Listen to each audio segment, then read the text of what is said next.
Hello! Good morning. Babangon na sana ako pero gagawa ako ng video. Kasi nga, is nakatanggap tayo ng collaboration for Amelia. Yes po, tatanggapin ko to, na-accept ko siya. And sino ba naman ako para hindi ko siya i-accept? Isa lang naman akong maliit na content creator na nag-uumpisa pa lang din.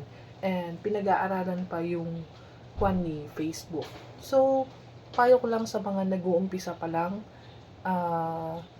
wag po kayong masyadong mainip, wag po kayong mukhang pera, okay? Kasi may mga kakilala ko na mukhang pera. Gusto agad kumita kay Facebook. Hindi po ganun agad-agad.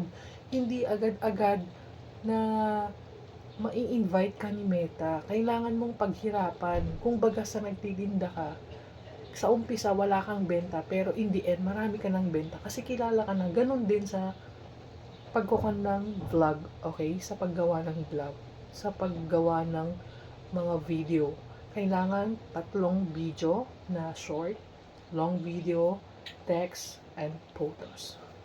So, yun ang gawin mo araw-araw. Tignan natin kung hindi ka mapansin ni Algo.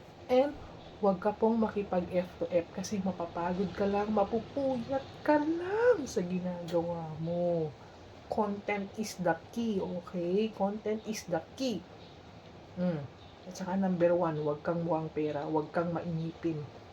Kasi nakikita kita mukhang pera ka at saka naiinip ka masyado. Ako, never ako nainip. In-enjoy ko lang ang pagbablog. Hanggang sa, syempre, bonus na lang yung kumita ako sa Facebook. Excited na ako sa 5 payout ko.